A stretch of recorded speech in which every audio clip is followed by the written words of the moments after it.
First round, that's Barrett being a dick. Second round, that's us enforcing dicks upon ourselves.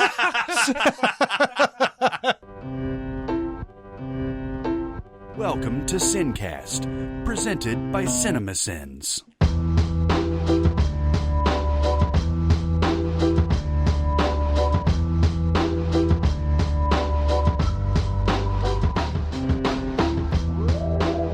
All right, everybody, welcome to the SinCast. This is Chris Atkinson from Cinemasins, joined as always by the voice of Cinemasins, Jeremy Scott. Kapow!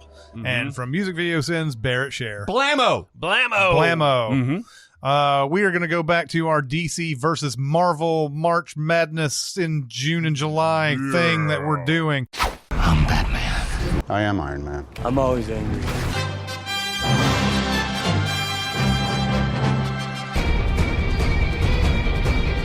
As far as I'm concerned, that's America's ass. As of this recording, we still don't know what you are thinking of this. That's true. That is how many we are recording in advance. Yeah, will be interesting. There's going to be a lot of you better not do this, and we've already done it.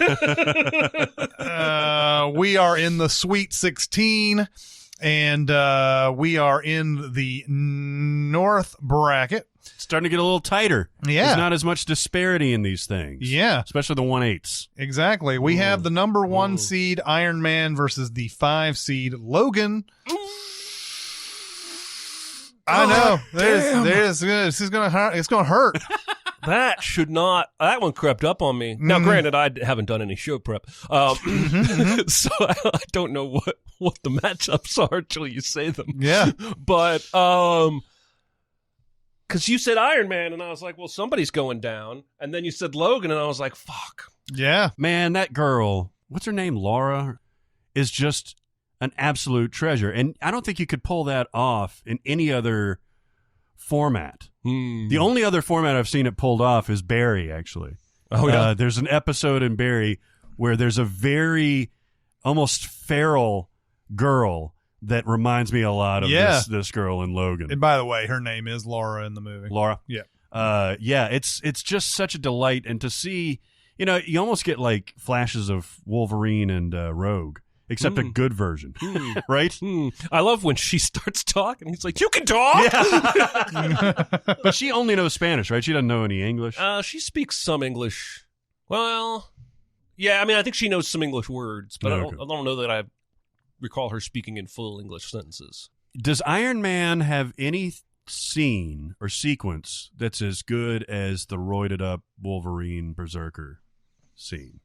I get giddy every time I see him first building the suit, all of that building the suit part in the cave, and then finally getting to use it. And then once he makes the refined suit and he goes off and he blows away all those, the whole, shoots the thing behind him and walks away stuff. That's the giddy stuff in there. It's a teeny tiny little missile that blows up the whole tank.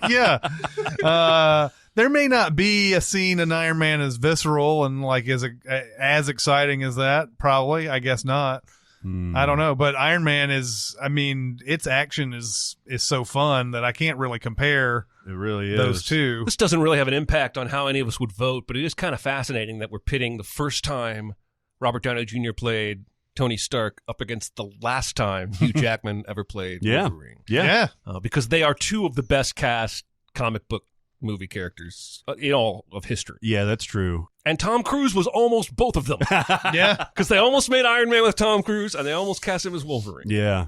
Yeah, I think you'd have to make a case that they are 1 and 2, right? Or 1 and 1A. They're right up there. I mean, now, granted, the MCU is doing such a good job with casting that they're eventually going to move past this. I think Tom Holland as Spider-Man has a real good chance of being every bit as, perfect as Robert Downey Jr. is. What's funny is that these both end up with same versus same fights. Mm-hmm. One literally same versus same. Yep.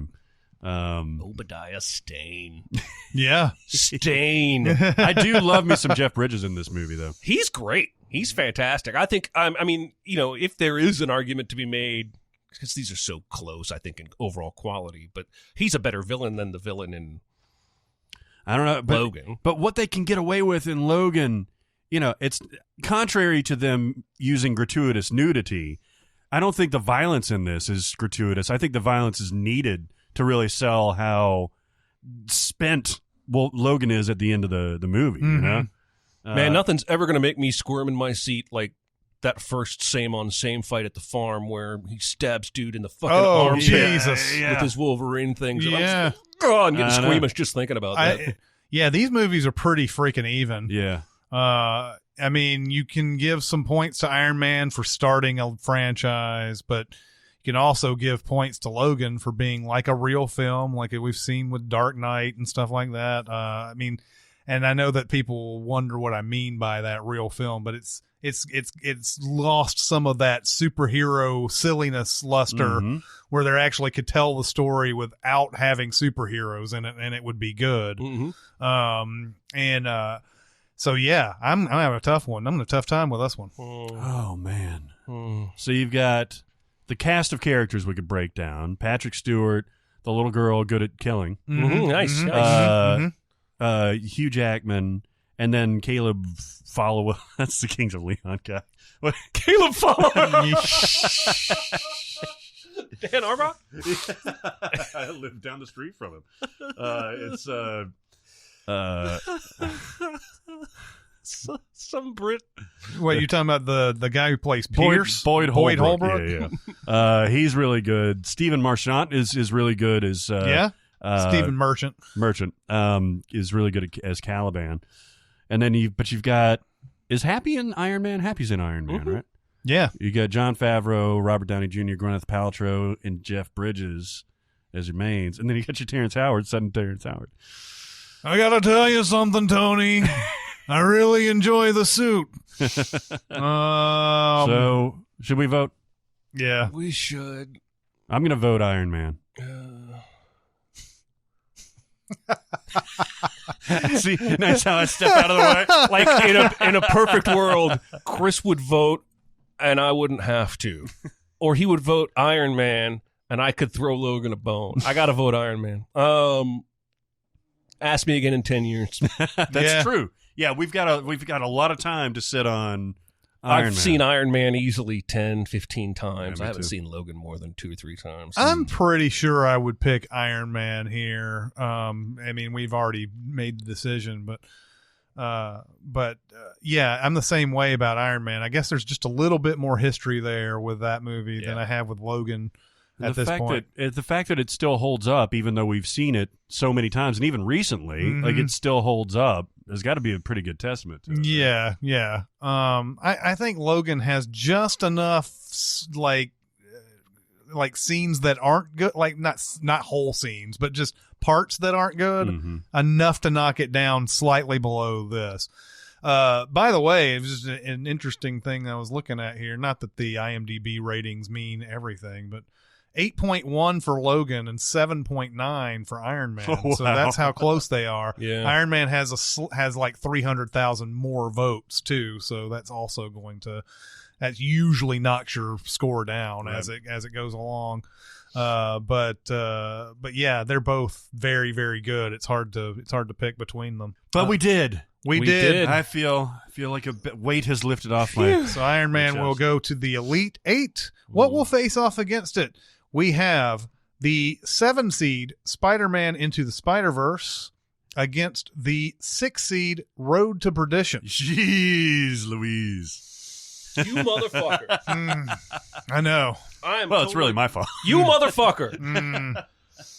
Oh boy, God balls. You know how many people like there are I bet you 20% of the listeners think Spider-Verse should just beeline all the way to the final. Yeah. Not going to be that easy for me. You've seen Spider-Verse once, twice? Twice. Have you seen it multiple times? No, just seen it once. Yeah, I have. I've only seen it that once too, and I think that's really affecting how I lean. I mean, I haven't seen Road to Perdition that much either. I mean, so it's not like these two are movies that I just have, long memories of. The first time I watched Road to Perdition, I wasn't entirely on board with it.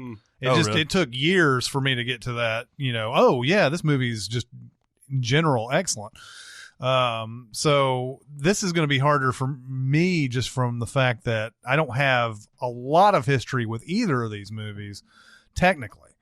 They both got complicated family dynamics. You know what I mean? Mm-hmm. One They is a couldn't criminal. be more different movies if we couldn't have picked two more different types of movies if we tried. Definitely not. Yeah, one's animated and crazy. And that's the thing, is that I think part of why we love Spider-Verse so much is that so much of what's in it is fresh, is new, is the animation style itself, the idea of multiple Spider-Men from different alternate there was so much new shit in this movie. I think it was almost hard not to love it just for its audacity. But I don't know that in and of itself means 20 years from now we're going to hold Spider-Verse as high as we do today. You're right. Road to Perdition, you almost wish there would be more movies made like that. Because that take a bankable, likable movie star and cast him out of type, basically, or against type, and, frame the shots like they do. I mean, I'm sure there's a million graphic novels out there that could be adapted in a similar fashion. And I've been reading the graphic novel, and there's so many panels that I can see in my head of this. The colors are muted in Road to Perdition, but they're still vibrant, which is weird. Like the last shot is in a white room, and when there's blood in the area, like, it really pops. When they have the green car, like, that really pops against, like, the courthouse, and then they paint it red. Yeah. And then, that's when Jude Law comes across the street and tries to kill him. By the way, watching Captain Marvel again, Jude Law is, like, one of the most versatile actors that we've got these days. To see him play Road to Perdition and then Captain Marvel. And Fantastic Beasts. And Fantastic Beasts. And he's great in Fantastic Beasts, actually. Well, and he's been this good for 10, 15 years. Easy. Since I remember Talented Mr. Ripley, right? Well, yeah. Or Gattaca. AI was the first time I saw him and went, wow, and like his talent. But they're all of those are older movies that maybe been doing it for 20 years. Gattaca was the one for me because first off, I really loved Gattaca, and I did not know who Jude Law was, and I was like, man, this dude, this guy is awesome, and he was just really funny and everything, and it was not too long after that Jude Law was in everything. Talented Mr. Ripley he's phenomenal in that movie. I mean, Closer, he's really good in. Yeah. He's fine in Sherlock Holmes. He's not the problem with Sherlock Holmes. He Well, was in no, I Heart neither is Huckleberry Robert too. Downey Jr., to be honest. Yeah, that's true. That's true. Yeah, Jesus Christ. The guy has done really everything. Sleuth was fine. Contagion, I thought he was very good in. Did you ever see that movie with him and is it Michael Caine? Yeah, that's That's Sleuth. Sleuth. That's Sleuth. Yeah, yeah. I forgot that was the title. 'Cause, That movie blew my brains off. Yeah, you liked it? Did you not? Yeah, I really liked it. I liked it just for the sheer turns it took, because I wasn't expecting There was even one. an original where Michael Caine played the Jude Law character. Oh, that's awesome. Yeah, I'd never seen that, but it's good. And then you've seen Side Effects, right? This movie's fucking rules. That is a movie that's right up your alley, by the way. Contagion's where he plays the asshole reporter guy, right? Yeah. You don't think Side Effects is up your alley? I don't know. Doesn't she don't meds fuck with her realities? You should watch it. You should watch it. I will spoil the fact that there's sudden lesbian sex. Yeah. Yeah. Yay. Rooney Mara. Rooney Mara, and huh? Catherine Zeta-Jones. All right. Yeah, baby. It never works. would've put them together. It works, trust me. Okay. What are we talking about? Yeah. So, from this lesbian sex, let's try to figure out which movie's better: Spider-Man Into the Spider-Verse or Road to Perdition. Oh man, yeah, it's another tough one. You know what? Well, I'll go first. Go ahead. It's just what we were saying before. I need more time with Into the Spider-Verse. Okay. I loved it. I loved it on a emotional level, and I loved it on a visual level. But it ain't no Road to Perdition. And I got to pick Road to Perdition. I got to pick Road to Perdition. Yeah, I know you're picking Road to Perdition. I mean, we are going to hit one where I will not know immediately that I'm going to pick Road to Perdition, and I'm going to have to ponder it. Well, for instance, be the next one. Yeah, for instance, it is now going up against Iron Man. Fuck! Fuck! I probably would pick Road to Perdition as well for that same reason you guys are. It's an excellent film, and yeah, we need to see Spider-Verse more. If we do this 10 years from now, maybe things change. But right now, Road to Perdition is gonna move on. I can't wait for people to adopt that. You mentioned that like it could change the game with animation. You haven't seen it yet. Of course, it's only been a few months, but I don't see anything upcoming or in the works that looks anything like it. Mm-hmm. You got to figure that team could do either a continuation of this series or do something else in the same style, right? Spider-Verse? Yeah. Who knows? I mean, it's such a distinct style. I don't know if you can do it over and over and over again. For me, I'm just hoping they do something different in general. Like, they don't have to copy this. Just keep coming up with new ways to do these type of movies. Do we have a solid answer yet on the end of Spider-Verse when he hears her voice? No. Like, do we know what that means? No, I have no idea what it means because the portal is closed, and the portal is the only reason that they interfaced realities, right? Yeah. It's And really, really weird. Isn't there like a cloud above him or something like that, or a circle or something? Yeah. I just know it ends and he hears her voice. And I even wrote that sin. I was like, is this a memory? Is her voice coming across the dimensions? Like, it's very not clear. I think it's her voice coming across dimensions, but I don't think we know how. So is that like maybe a sequel tease? Have you heard anything about a potential sequel? I haven't, but you would have to expect it to be done because that movie did very well. Mm-hmm. Did it make a lot of money? Yeah, Mm-hmm. yeah. I think it ended up getting over $200 million domestically, which is way more than I thought it was going to do. Because animated superhero movies rarely do anything. That it did so well that they may not have expected it to do this well, and they're kind of having to go back to the drawing board and see how they could get a sequel going. Yeah, I mean, you're right. 190 million US and then 375 million worldwide. Mm-hmm. And there's actually a note of this sequel. By the end of November, Sony put a sequel and spinoff from the film in development due to the incredible buzz surrounding it. Mm-hmm. Before it even came out. Yeah, I mean, you could see, although I don't want to spin off with Spider-Man Noir. I liked that character. I thought it was hilarious. I don't want to see a whole movie about him. Mm-hmm. I don't want to see a whole Spider-Ham movie. I wouldn't mind seeing other Peter Parker and like his relationship issues and things like that. The one that didn't die? The Jake Johnson one? Yes. Mm-hmm. Yeah, he was funny. The one that didn't die. That's Yeah. It's a lot of Peter Parkers. Well, Peter Parker dies in the beginning of that movie. Yeah. We move on to the West bracket and the number 1 seed, the Dark Knight, going up against the 4 seed, Doctor Strange. The Dark Doctor. The Dark Doctor. They both have fancy cars. Yeah, they do, and they both drive way too fast. Yeah. They're both dicks. Yeah. They are Yeah. both dicks. Mhm. Yeah. They're both rich. Yeah. Although, I wonder how rich Strange is.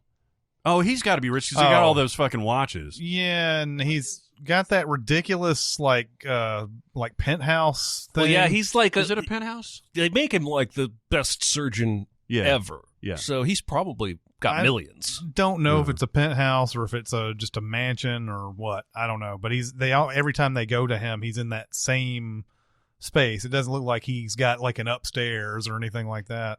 But then he goes off into that like whatever car he's driving, which is it's like a Bugatti or something like that. I mean, that guy is making some money for sure. He doesn't have like Wayne money, but he's got Yeah.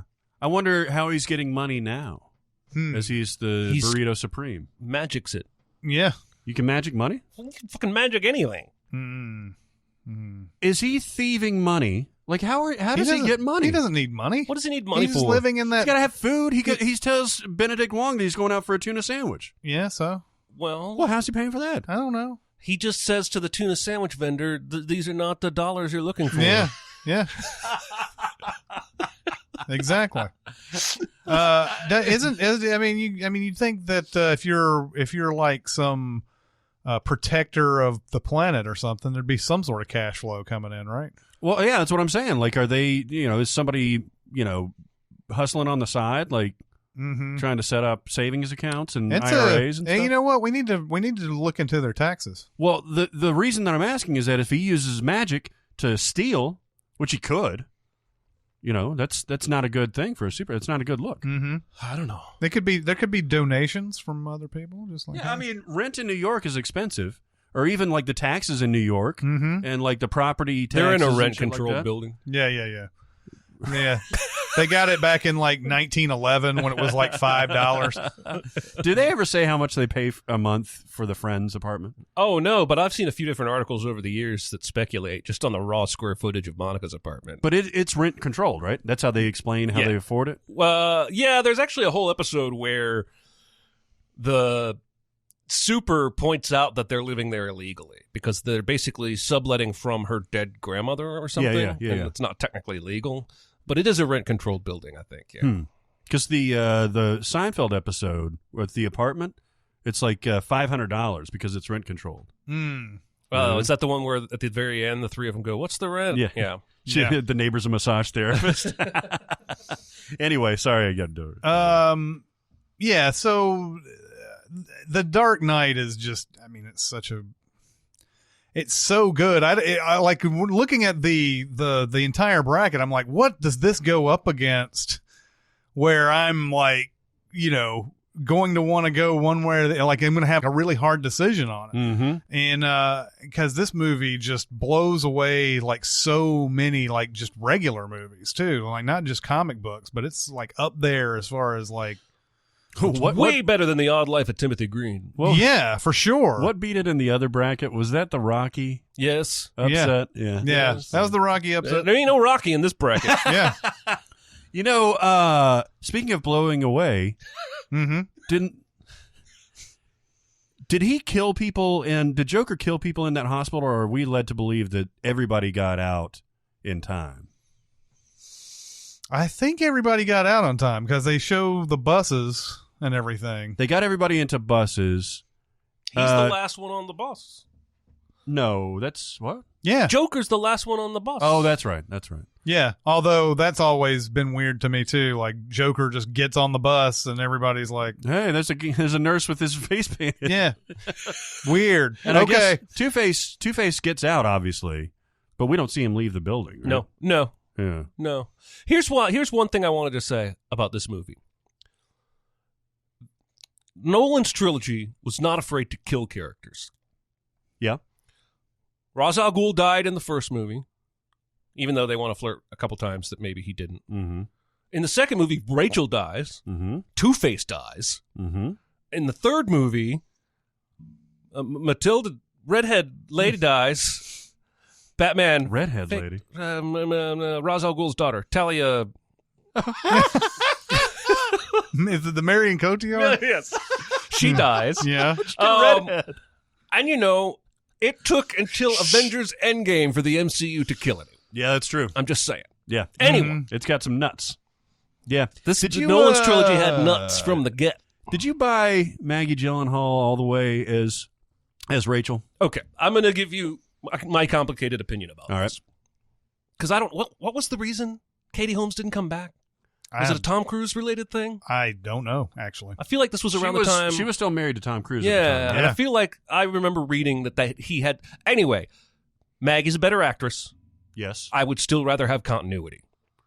I would, and they seem to have a nice chemistry in Batman Begins, too. They did, and that character is not that important in the grand scheme of things. Right. I just think her loss would be felt more if it had been Katie Holmes instead of Maggie Gyllenhaal. Yeah.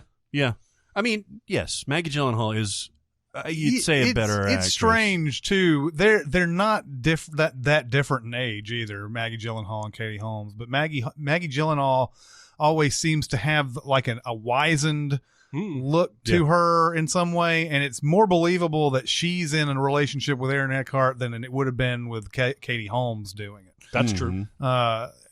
Katie Holmes and Aaron Eckhart, I'd be sitting there going, no, you're way too young. But like Maggie Gyllenhaal, who's probably months, maybe months different from Katie Holmes, it it totally works for some reason. But yeah, the continuity thing is a little throws you off a little bit because she's such a different actress than Katie Holmes is. Yeah.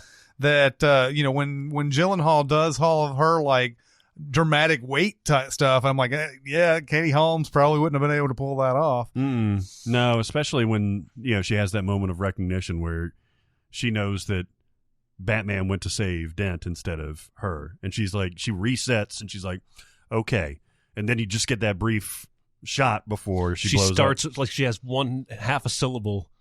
Yeah. That's such a great surprise. It really is, because somehow the movie does not telegraph that, right? Even though it should. Like I think it just kind of unsettles you, so you're not really in the groove to predict that, because that's exactly what the Joker would fucking do. Sure. What I love about this movie is that it seems like the most realistic response to a Batman.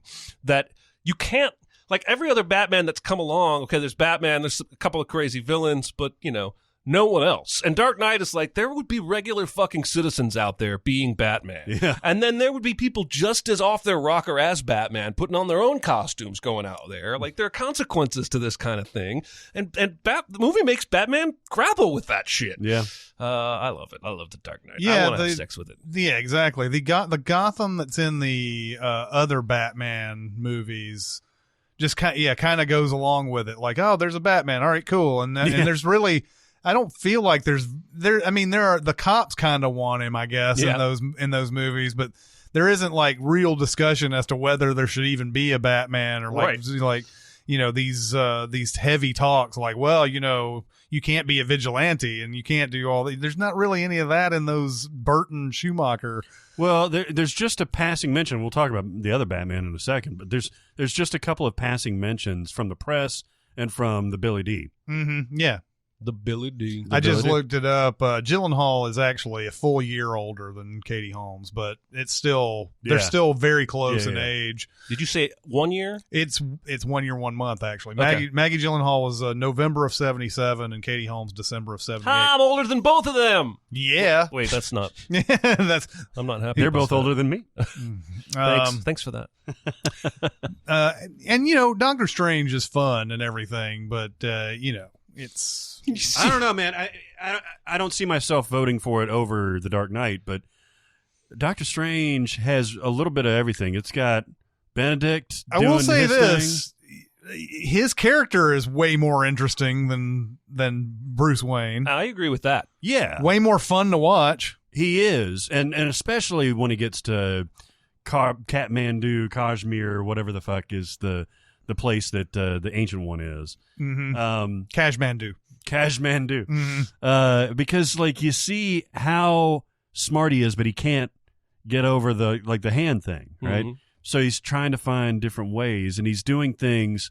He's a real life superhero before he's an actual superhero, because he can process information more than any other person in that whole village could, and that's how he gets to be Sorcerer Supreme, not his magical skills. Is it beyond the realm of possibility that Doctor Strange is even a more fun movie than Dark Knight? A funner movie than Dark Knight? Yeah, I think so. I just think Dark Knight is just better done and like has so many like just technically brilliant scenes in it. Yeah, it's not like Joker's actually funny in this. It's shockingly funny, like the pencil trick. Mm-hmm. But like you have that great scene that I always talk about where Mads Mikkelsen comes in there and he's like, Mr. Strange, and he's like, it's Doctor, and he's like, Mr. Doctor. yeah. And they continue on that in Infinity War, where he's like, what is it? It's Peter Parker. He's like, it's Strange. And he says, I'm Doctor Strange. He's like, we're using our made-up name. Yeah. I'm Spider-Man. Oh, that's another part when Mads Mikkelsen is talking to him. He's like, it's Strange. And he's like, yes, it is. Yeah. No, so you're right. Even like the serious moments are subverted, and that fucking cape or the cloak, like fucking just waylaying that guy. Yeah. If this was purely about fun, Yeah. I think Doctor Strange would probably win that. But if you were talking about what movie is better? Which one are you going to watch more, overall? I'm probably going to end up watching Dark Knight. Mm-hmm. Yeah, so that's my vote. Yeah. Dark Knight. Yeah. Yeah. I yo ma. Yeah. Yeah. A Dark Knight. So the Dark Knight moves on. What will face it? We have the 2 seed Black Panther versus the 3 seed 1989 Batman. Yeah.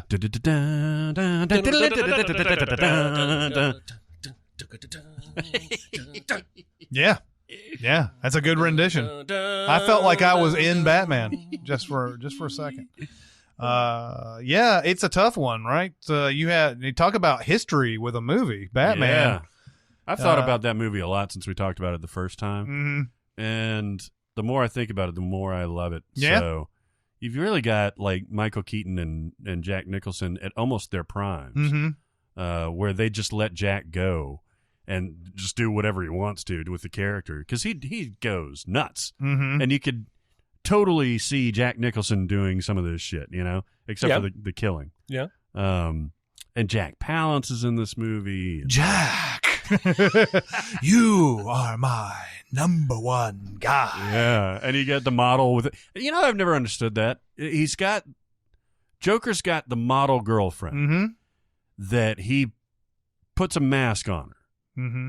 And it's implied and then shown that he has done something to her. Mm-hmm. But when she takes the mask off, what did he do? What's different Didn't about he make her? her smile? Didn't No. he carve a smile on her face? I don't know. Like, they don't ever show it, do they? Yeah, they do. Like a real brief. Oh, that's right. There's a in brief the restaurant. because Kim Basinger's he's showing it to Kim Basinger, Mm-hmm. and she's got her face is all like messed up at this point, right? Who? The model? Yeah, the model, which is her name is something Hall. I need to go watch the scene again because I never have seen that movie probably 20 times, and I've never noticed that there was anything like obviously wrong with her face. Who has lunch at a museum? Oh, I used to go to lunch at a museum all the time. Fuck off, Barrett. You killed my joke. The Museum of Modern Art was right across the street in Chicago, and there was a Wolfgang Puck's there, and it was cheap. Wolfgang Puck's was cheap? Yeah. At because it was subsidized by the museum. But you could go in there and get a good meal. Jerry Hall was her name. Jerry Hall. Yeah. Yes. Mick Jagger's wife. Yeah. I wonder if the implication is that Joker makes things beautiful, quote unquote, by making them look not as beautiful before, because that's what he does when he goes in the museum, right? He makes everything, he's the guy, and she even comes in and is like, but Jack, I came in here to see you improve the paintings. And he's like, Caught now. This movie was a little controversial among Batman fans for making who ultimately became the Joker the same guy that killed Bruce's parents in the flashback opening. Because it's young Jack Napier. Right. Ever Dance with the Devil in the Pale Moonlight is set in both that flashback in the alley. Mm-hmm. And that was that upset a lot of Batman fans. Because the traditional origin story has always been the failed comedian? Or did that No. just start with the... No, but the Joker has never been involved in Bruce's parents' death. So the Joker is his own thing. What makes the Joker tick, for most fans, myself included, is not knowing how and why he became, where he came from, whence he came from. Mm-hmm. And so this movie sort of giving you the explanation and sort of kind of cheaply tying it back to Batman's own angst just for like an easy connection kind of upsets some Batman He fans. doesn't know that he's Jack Napier when he throws him into the bath, right? The acid bath.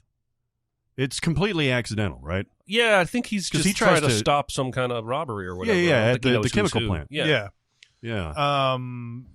Was it the Killing Joke that started that whole acid thing? That was 1986. I think they wrote Killing that. Joke. Shit, I'm gonna get them confused. I think the Killing Joke started the. Oh, was the it Under the comedian. Red Hood? Under thing? the Red Hood. Under the Red Yeah, Hood yeah. is the Yeah, one yeah. that started that. Mhm. That might have been Burton sort of combining stories back then, because I believe that Under the Red Hood story, that isn't that where that starts. That whole, I don't know, was it, or is it in this you just said, I think, that this Batman is the first time that they ever had Jack Napier kill his parents. Bruce's parents. Yeah. As far as I know. Yeah. Yes. Okay. But I think there have been more than one Joker backstory with the acid. I think there's been, but what was the one where he was a failed comedian? Was that Killing Joke? That was Killing Joke, yes. Yeah. So that's the only one I know of that even gives Joker like a proper backstory. Which it looks like this new Joker is going to do the same thing. It does, right? yeah. It looks like it's going to follow. It looks like literally the King of Comedy meets the Joker. Yeah. Basically. And it could be rad. Yeah. Yeah. Feels unnecessary, but it could be rad. You know, it's weird to think that this may be the Batman where he's the most detective-y, right? Yeah. Because he's investigating all the combinations of the toiletries and stuff like that. He's investigating Napier. I think Dark Knight, he does a little bit of that with the bullets in the wall and shooting all the bullets in the brick and trying to get the print off the bullet. And he does a little bit. But yeah, I think the first one, it's pretty darn detective. Although the first one's detective work is basically him sitting in front of a wall of computers. So, like, I'm not sure. Yeah, like all these, like, you know, regular screen, like SD TVs. Well, he also has the moment too. I mean, I guess this can only be set up at his house because they have the party and he has the microphone set up so they can hear. You know, he can hear Pat Hingle and you know, I guess Pat Hingle's playing Commissioner Gordon. But you know, that's where he finds out about that chemical factory thing and everything. Although I don't know if you consider that detective-y or not, but yeah, I would think so because he's gaining intelligence. Now, basically. Matt Reeves is going to give us one that he says is inspired by Chinatown. Like he's going hard into the detective roots of Batman. Nice. I'm down for that. I'm giddy. I totally am. Yeah, I'm giddy. Yeah, because I think you could make a case that Michael Keaton is the best Bruce Wayne. I think we said that the last time. Yeah, you could probably make that case. Yeah, there aren't a lot of great ones. No, there's not. There's there's that argument in Neighbors, you know, where they basically just, you know, there's when Seth Rogen and Zac Efron are both like, you know, arguing about who's the. And Seth Rogen's like, no, this is Batman. This is the Batman. He's the best Batman. Michael Keaton's the best Batman. I love when they're doing the frat guys are doing all the De Niro impressions, and then the one guy does Pacino. Yeah, yeah. So yeah, Batman's going up against Black Panther, and you know, Black Panther, man, God, such a tough one, man. It is. If we kind of went down the line, who's the better villain, Killmonger or Joker? Joker, probably, right? Yes. I mean, yes. I know Killmonger is awesome. But Joker, Jack Nicholson's Joker is... And I think Killmonger will become iconic. But I think Jack Nicholson's Joker is absolutely iconic. I feel like it's definitely iconic. I still feel like Jack Nicholson has done better work in 20 other movies. Sure. I mean, he is a comic book villain, like through and through in this. Mm-hmm. Yeah. He has motivation, but he's playing it off as a joke. Oh, yeah. This is Nicholson getting to just let his hair down and just kind of like, you know, how can someone dressed as a bat steal all of my press? This town needs an enema and all that. You know, I mean, he's really chewing into it and everything. Yes, he's better in other movies because he's more human, you know. Yes. I think the villain goes that way. So who's the better hero? Is it Black Panther or is it Batman? You know? I still don't agree on the villain. Oh, really? You think Killmonger? I think it's worth questioning. Yeah. Because Killmonger has a legitimate right to that fucking throne. Okay, remind me how it goes, because the uncle is supposed to succeed the brother, right? But the uncle was killed by Forrest Whitaker. But am I right? Yeah. It's not funny because it's wrong. By literally the guy, not even the character, the literal actor. Yeah, I'm just sitting there thinking of Forrest Whitaker coming in. Like, okay, I'm going to have to kill you guys. So why does Killmonger? He has a legitimate right to to battle. Yes, he's It not doesn't the rightful automatically go to king, him. but he has a claim, and they have Gotcha. already taken T'Challa and crowned him king. But hold on. Before dude got his shot. How does that work? Can anybody challenge? Anybody can challenge T'Challa, right? Well, the Winston Duke almost did, right? He did. He did challenge. Yeah. So yeah, I mean, does it have to be the head of the clans, like Daniel Kaluuya, or does it have to be? Could it be anybody? I can't. They do spell this out in the movie. I'm pretty sure because it's. I think it's anybody because at the first. Remember, it's everybody's just kind of like, yeah, you're the king. You know, and except when it gets to the Winston Duke guy. Right. So anybody could have challenged him that had any kind of succession into the throne, I believe. Okay. And considering that Killmonger has a bloodline. Yeah, I mean, because they make a huge deal about that. Like, he's got royal blood, so therefore he's able to do that. So I guess, yeah, he does have a right to the throne. You're absolutely right. I just think he's got more. Again, we're talking about a very cartoony live-action movie and a much less cartoony live-action movie. What I like about Killmonger is that he's not wrong. He's just a smidge too violent in that he wants to give the weapons to black people all over the world to fight back against people who've been oppressing them. But he's right when he says, you guys have been hoarding all this tech, because the movie then makes it a good thing that T'Challa gives all that technology to the world and goes to the UN. So when Killmonger's saying, you should have already done this, he's right. Yeah. It's pretty rare that a villain can be so close to right and still be wrong. That's true. What is the time difference between Black Panther and Infinity War? Oh, I don't think we know. Not long, is it? I wouldn't think so. It's like within months, I think. Yeah, okay. So that makes sense, because I was wondering if he's given all this vibranium away, why isn't like everything made of vibranium in New York and anywhere that they're at? Yeah. They should be like encased in vibranium, basically. Yeah, I don't think they've gotten to the point of like everybody knows how to use it and make big huge like shields or whatever out of it. But like the technology part of Wakanda and everything is such a fun part of Black Panther. Yeah, it is. The sheer knowledge that they have that the rest of the world doesn't have. That's for me, the Letitia Wright stuff is the most exciting parts of Black Panther for me, because just the idea that they know more than everybody else in the world and everything, and I just enjoy those type of things. I love when she's driving the car from Wakanda. Like she's in the Hong Kong chase, but only the car is, and Busan she's actually chase. sitting. Huh? Busan chase. Oh yeah, what did I say? Hong Kong. Close enough. No, you're right. It's fucking awesome, especially when he's just up on the car and doing all that stuff. Now, the CG in that scene in particular, I think is really, really good. But man, the thing that dings me the most, I said it coming out of the theater, is the CG overall in this movie. Yeah, especially at the end. Well, when they're creating an entire world full of, like, first off, you got to create the city itself. Then you have to create like all the rhinos and crap, Yeah, I know. I wish they'd not spent time on that though. And there's always something about that type of thing that takes you out of the quote unquote reality. Yes, it's silly. It's a comic book movie, but like, give me a little something to. That's why I hold stuff like Logan and Dark Knight in such high esteem, because there's none of that. Like, oh, here you have a CGI character, a full CGI character here that's just kind of like in the scene, kind of like ruining the reality for me.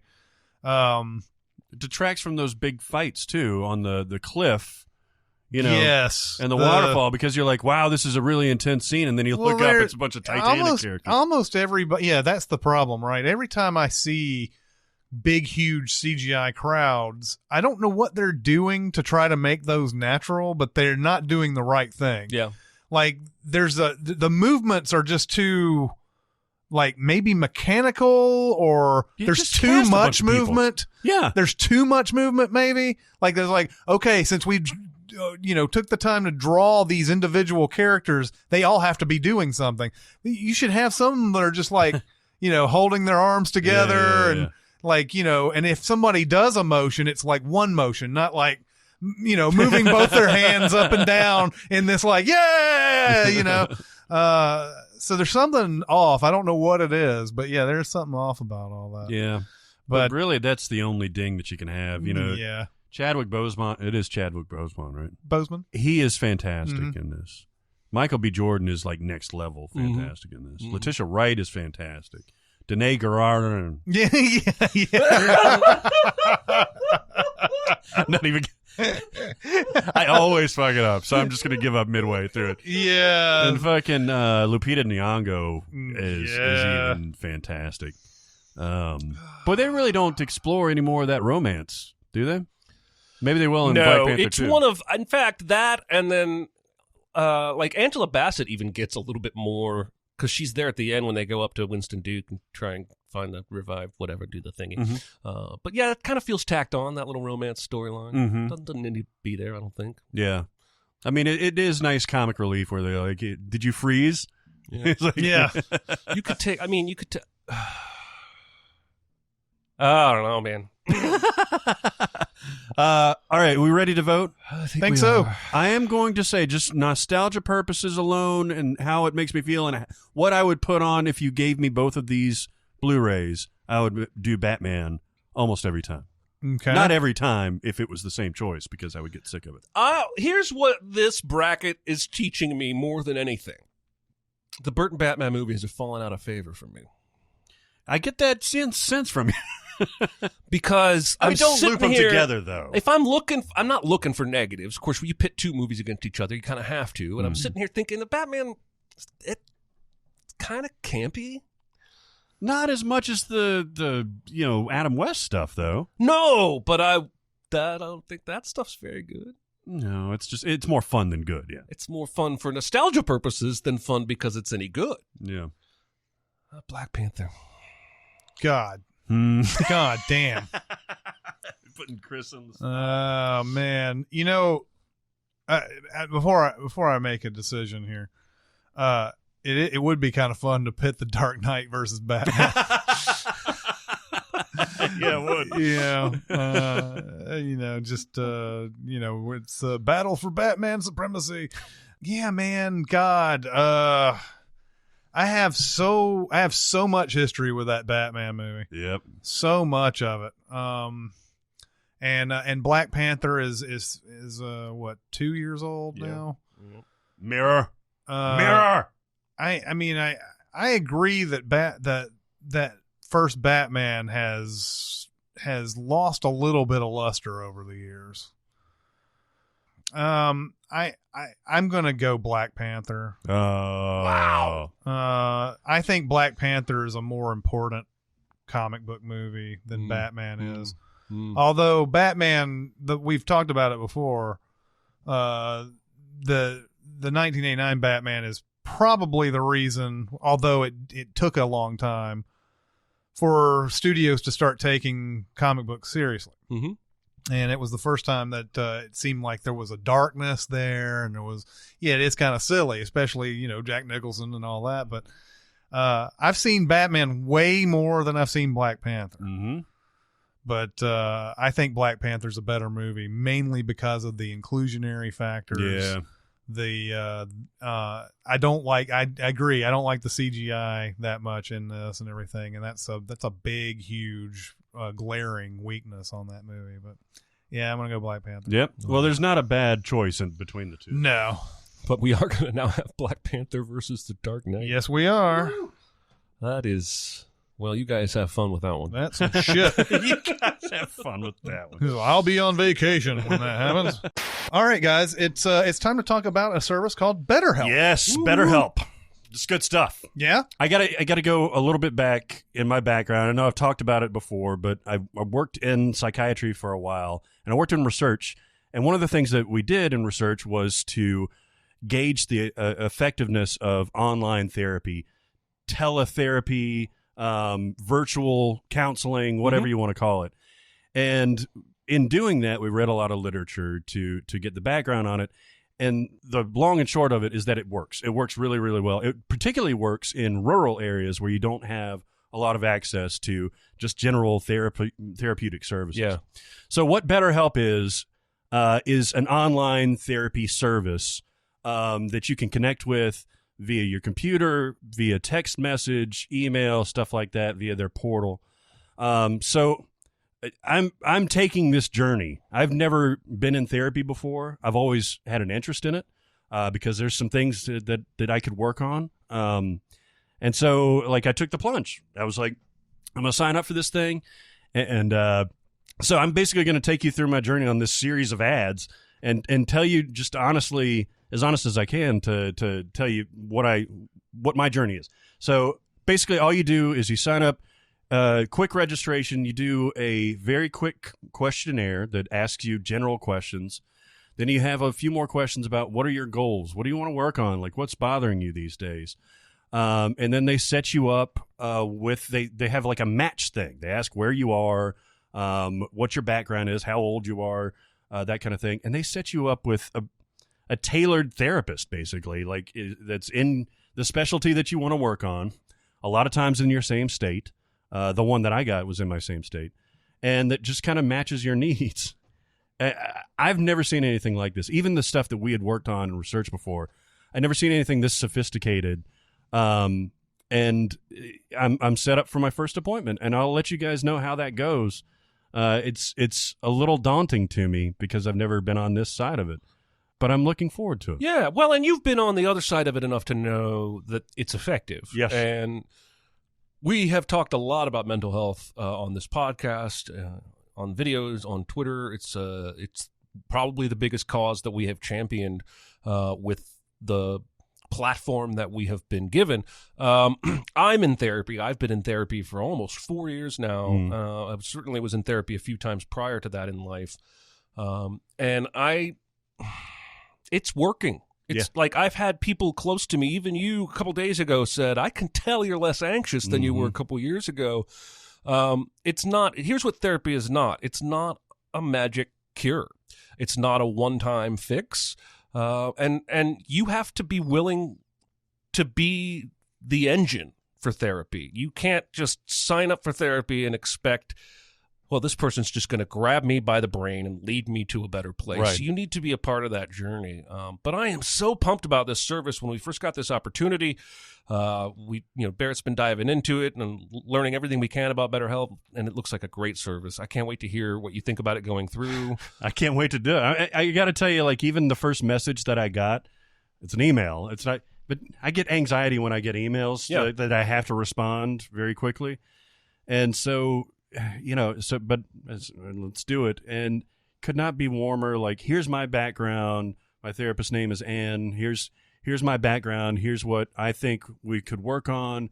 Looking forward to meeting you. I've got my schedule right here. You can pull it up on the page. Awesome. And literally say, I want Wednesday at 2:30 or something like that. Awesome. And it was booked. That's great. And it's going to be a video chat. If I don't feel like doing a video chat, I can do like just a chat. That's awesome. If they're in the same state, can you visit them, or is this? No, it's all online. It's all online. Yeah. Okay. And it's actually, this service is actually available worldwide. So those of you outside of the United States, you still have access to this.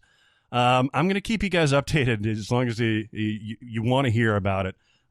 Just because I feel like that's part of my journey through all this stuff is sharing my experience, and hopefully, if you're like me and you've always had an interest in it, you've got, a few things that you could work on, or maybe some serious things, try this out. Us, we in anything that we endorse, we're behind. Yep. And we definitely did our homework on this service, and it's really been a good experience so far. We only have good things to say about it. So try it. And because you're a listener of SinCast, we actually have a deal for you. It's going to be 10% off of your first month when you go to betterhelp.com/SinCast. Make sure to use the SinCast URL. And you get 10% off your first month. Now, this service is not free overall, but it's very, very affordable, especially compared to traditional therapy and insurance and this and that and the other. I've looked at it. It is very affordable, and they can work. They have financial assistance too. So for those who qualify. So if the money is something that's preventing you, just contact them and you guys can figure something out. Awesome. It's worth reaching out for sure. BetterHelp.com/SinCast. 10% off your first month. I'm going to keep you updated, but I just want to let you know how it's going. Awesome. We go over to the East bracket, and we have the number 1 seed Batman Begins versus the 4 seed Deadpool. Easy. Let's take 10 minutes to talk about it anyway. This isn't easy for me. I have never really gotten the boner for Batman Begins that everybody else has. I liked it a lot, but especially in comparison to Dark Knight, I don't think it comes anywhere near it. All right. I'm taking that to mean that you are Batman Begins all the way. In this bracket, yes. I'll tip my hand early, just because I feel it has way more staying power. Again, if you want to laugh, Deadpool's going in because it's very funny. And it's probably going to be funny for 10, 20 viewings. But I'm not voting on funny. And Batman Begins is more substantial. Batman from Tim Burton, like you said, is probably what helped studios start taking comic books seriously as potential movies. Batman Begins was the first one that got audiences to take the world of superheroes seriously by making it feel very real. Like, what if Batman were real? It would look a lot like Batman Begins. It would look a lot like a rich guy putting on a ski mask, trying to figure out where his allies are, trying to do what he can to take down crime here and there and fine-tune his persona. Yeah. Now, there's this wave of culture now where we keep doing Batman without the Batman. Because we had a whole show called Gotham. Yeah. And that was about Gordon. Yeah. And he's from the OC. Gordon is from the OC. But the show ends, from what I understand, with Batman making an appearance. But he appears in the final. Bruce Wayne as a kid is a character. But this show, now we've got a new show called Pennyworth about young Alfred. Oh, is that being an SAS agent or whatever? I could give less than a rat's ass about that show. Batman Begins is about how he goes from Bruce Wayne to Batman. And I'm fascinated by it. I feel like it treats it very realistically. It gives him good motivations for why he does all the things he does. I don't think it's as good as The Dark Knight. Now, there's a whole mess of people out there that think it is, and I'm not one of them. But I think if Dark Knight is 1, this is 2. I mean, it certainly doesn't do anything with the world's greatest detective. It just shows him as a rich playboy and then a vigilante, and then who's also a rich playboy. It doesn't have any sort of this is the reason that he has the abilities. The only reason that he has the abilities is because of training and because of physical fitness, right? It's not because he's figuring shit out. He's just... Well, you could even make an argument that Morgan Freeman does all the figuring shit out in this movie. He does. I think the Batman himself is the weakest, maybe in the whole trilogy, even though I don't like Dark Knight Rises at all. And the supporting cast, Gordon, Katie Holmes, Scarecrow, Ra's al Ghul, all those guys, Alfred, those are what really fleshes this whole movie out. Is there anything that he figures out in this movie? No, because even he figures out Ra's al Ghul is evil, I guess. Well, yeah, but even the Scarecrow Misty thing, whatever. He doesn't really learn any. No, Morgan Freeman figures it out. Because they even have that bit where he's like, I had to isolate the whatever compound, blah, blah, and he's like, am I supposed to know what that means? No, I just wanted you to know how hard it was. You're right. A lot of the stuff seems to happen to Batman more than he is actively finding. I'll buy that. I'll buy that criticism. Yeah. But, I mean, it looks gorgeous because it's a Christopher Nolan film. And the performances are good. I mean, Bale is good in that character. I just think the character is a little puny on you know what I mean. Yeah. I love that bit, that quick in the early montage when he's been arrested for stealing. He's like, this is what you get for stealing, and he says in whatever foreign language, it's not stealing, because there's Wayne Enterprises on all the boxes, basically saying it can't be stealing. I own it. Yeah. I think Deadpool, just looking at the story of it, I mean, it's a much weaker story It's everything is a launching point for Ryan Reynolds to go off on his, what we really like Ryan Reynolds to do, like these riffs that he does. But a pretty weak villain overall. I mean, he's as good as he needs to be in the moment, right? Yeah. The steal the girlfriend plot, essentially. Story-wise, Deadpool cannot hold a candle to Batman Begins. Yeah, they're both origin stories. Entertainment-wise, obviously, it's made up for that with all the funny, raunchy stuff that happens in the whole movie and everything. Yeah, funny contest, Deadpool wins every time. I do like how, obviously from the opening credits, you see that it's subverted traditional norms. Mm-hmm. But I like the non-linear storytelling of this, where he's already on, the bypass as he's opening up and all that stuff. Let's go back a little bit. Actually, Batman Begins always fascinates me too, because the first half of that movie is pretty non-linear, and it feels like the way the Prestige is cut. Because, how does it go? That's what I'm saying, is every time I catch Batman Begins, I'm thinking, it's 5 minutes in, and it's 25 minutes in, because, opens with the little boy and the dad and the train. Right. What do we do when we follow Master Wayne? And then,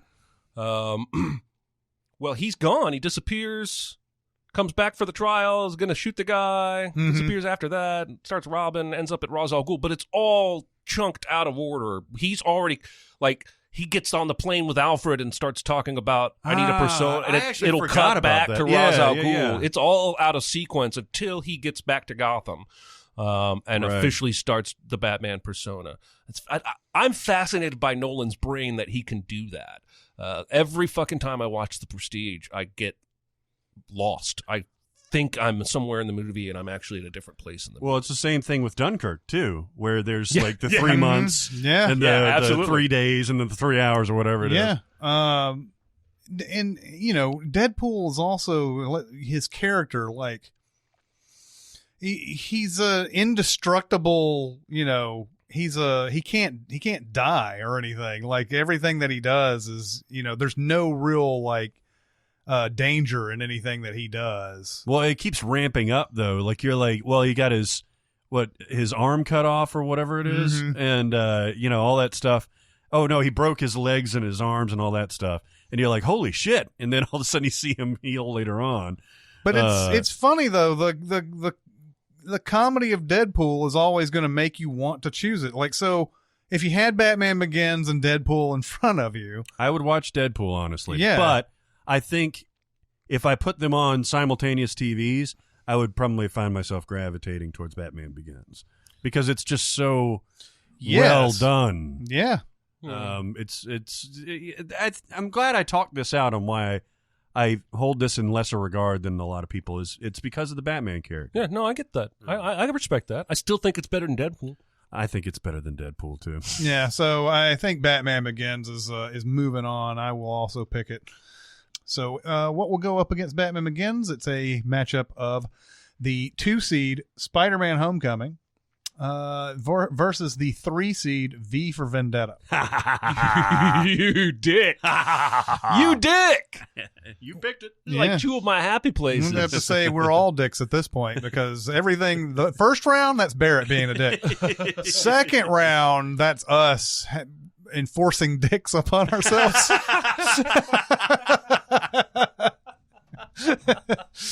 Oh my god! I caught a little bit of Homecoming. It's on Stars or HBO or something like that. Yeah, caught that the other day, and it's just such a warm bath of loveliness.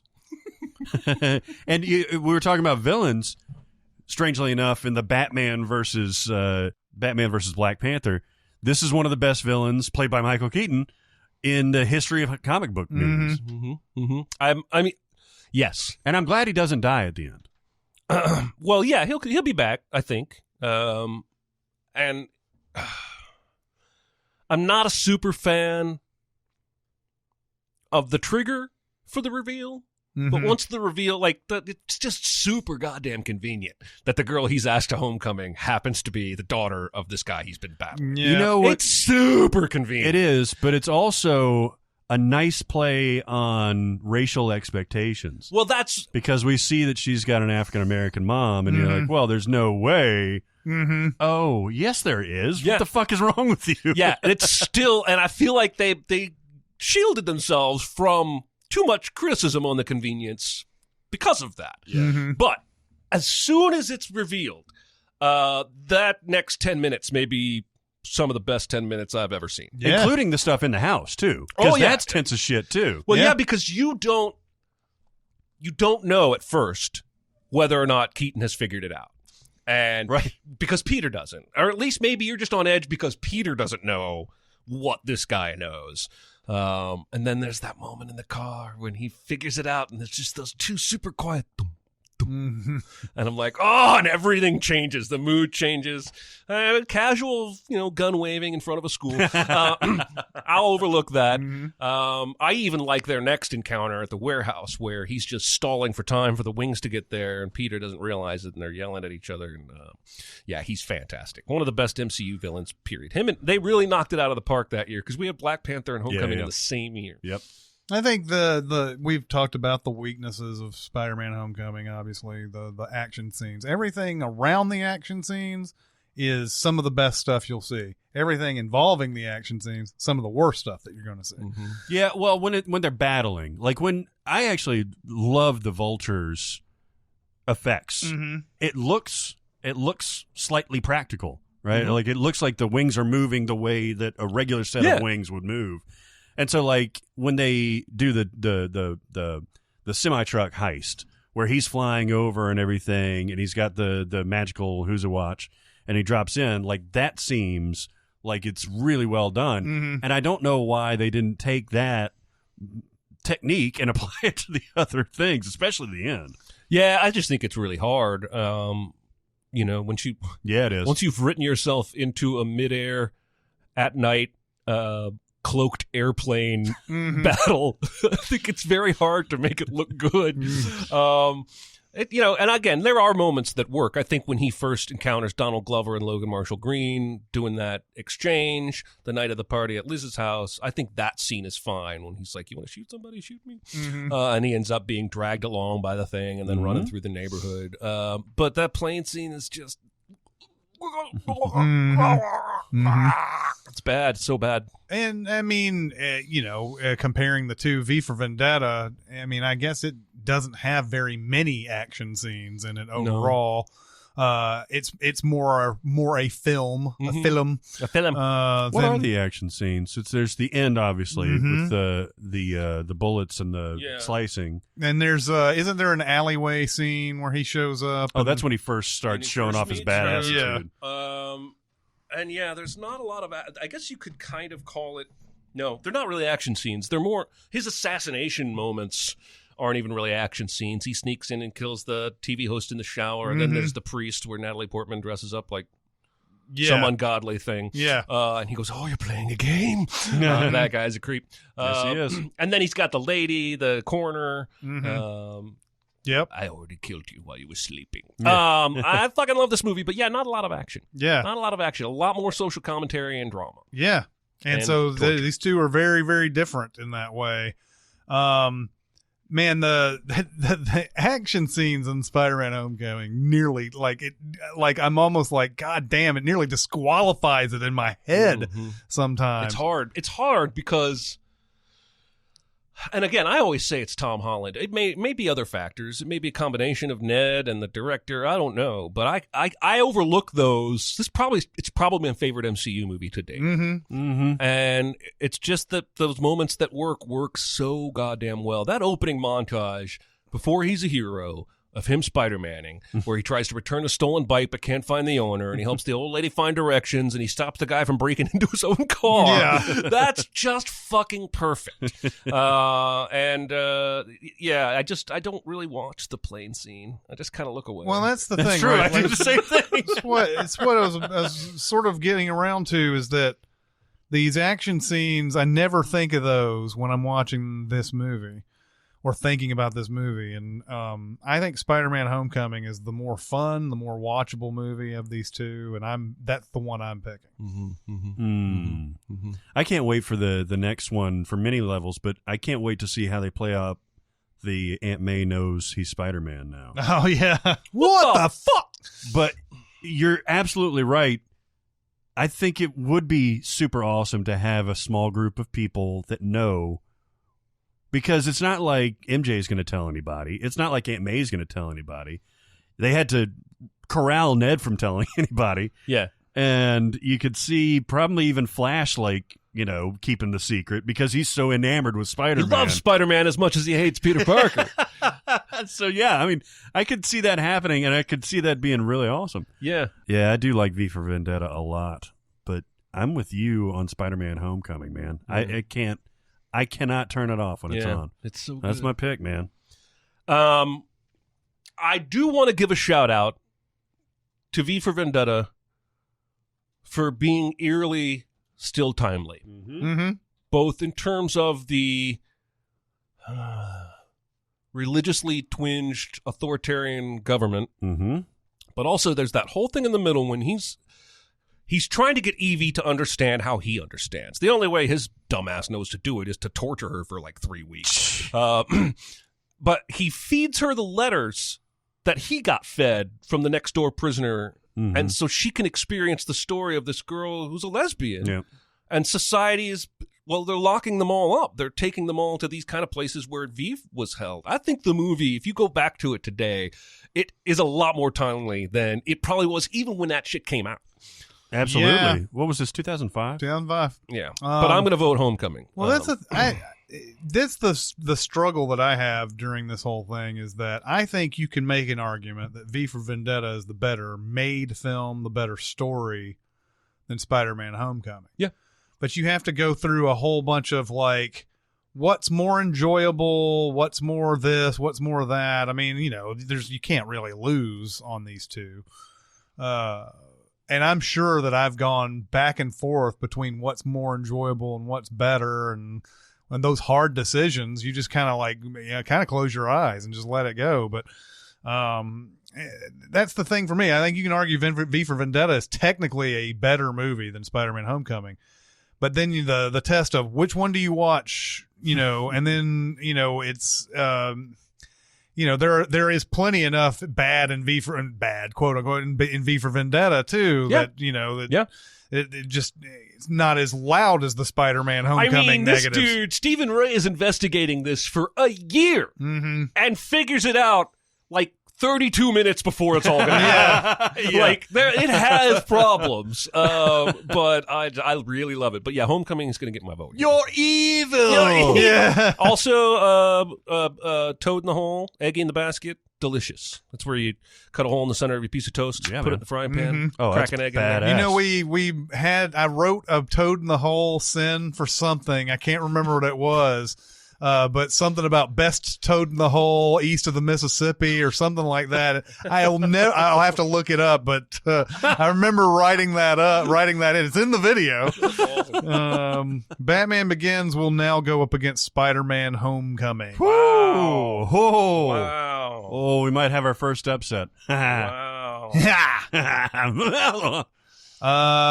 Finally, we go into the South region, the Sweet 16. The number 1 seed, the Avengers, goes against the 4 seed, A History of Violence. Oh. Yeah. This is one of those big is right. disparity of quality versus Yes. I'm going to contradict myself ultimately, because I'm sure there's a time back in the last couple of episodes where I will use logic in a way that I am now going to use it opposite. I think that's true, and I don't think there's any way that you can uniformly go over any kind. It's ultimately what you feel about something, right? Yeah. It's all a guessing game sometimes. Mm-hmm. So yeah, there's going to be times when you listen to these things where I will make an argument for one movie and then won't make that same argument for the other movie, and it'll feel like it's unfair, but go fuck yourselves. I want that to be the cold open. It's going to feel like it's unfair. Go fuck yourself. Hey, go fuck, Say it go fuck nicely as yourself. possible. Exactly. Go fuck yourself. Good afternoon, good evening, and good night. Exactly. And how about you? How about go fuck yourself? Yeah.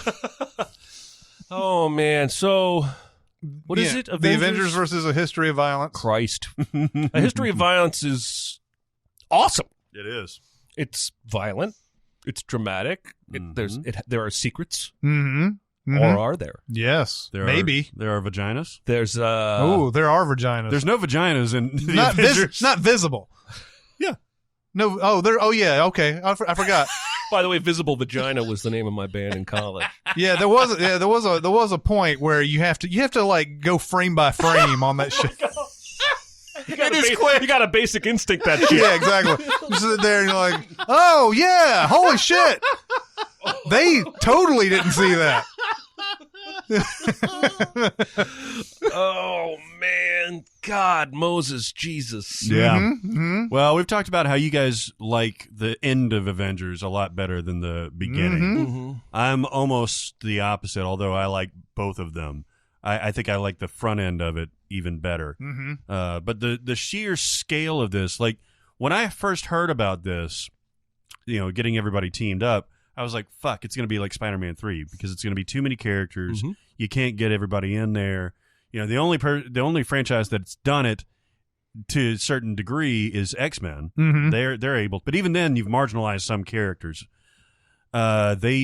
Joss Whedon just fucking pulled off a miracle because it seems like everybody from Black Widow to Cap to Tony to Hulk to Thor, like everybody gets their own story, even Loki. Mm-hmm. So and Loki is a great villain because you don't necessarily know if you want to root for him or if you don't want to root for him. So yeah, I think the characters themselves, maybe the only one is Clint is the only one that doesn't get a whole lot of backstory or anything. And I guess they made up for that in Age of Ultron. I really don't think they did. No, I guess they were trying to make up for it. They were clearly trying to make up for it. Yeah. And actually in Endgame too. I even saw people coming out of Endgame in the first the first week or so talking about what a badass like Hawkeye is in that movie. And he then is, right? Well, for 30 seconds in the rain. He's fighting for pretty much the whole movie, right? I remember coming out of that movie feeling like he was hardly in it. Well, she he was goes the to first... find him. He's murdering fools. Well, he was in the very beginning of the movie with his daughter. Yeah. Well, yeah, but and then he's wasn't being a badass. badass in that scene. And then, they put him in the suit and like go back to his family and everything, back to the house. Yeah. Yeah, you're right. He's not in a whole lot of it. Yeah, I'm just saying. You're just saying. I'm just saying he's worthless. I like Jeremy Renner. I do too. I have mocked Black Widow cocking those two guns and using tiny blue lightsabers in Ultron. Mm-hmm. But I still think she fits more than Hawkeye does. Yeah, Hawkeye has a purpose in Avengers though. Mm-hmm. Like he's up there, like spying and like taking out the aerial stuff and things like that. I think in that context, in that battle, I think he's very useful. On the hella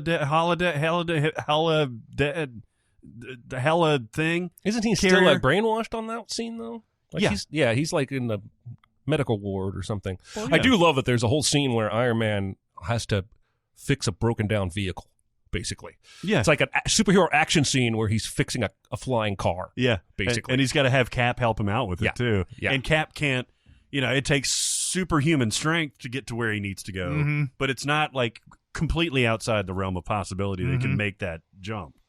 So yeah. Look, A History of Violence is the better made film out of this. Sure. Group. I couldn't live with myself if we didn't state that clearly. Yeah, again, there are going to be times where I say that exact same thing about something else and then pick the other movie. Yeah. And in this case, it's probably going to be this one. Yeah. Like, I think A History of Violence, like, seriously, like, if we made this if we threw that into, like, a random, like, bunch of movies we're doing, like March Madness the last time we did, like, that movie's going to make it far. Yeah.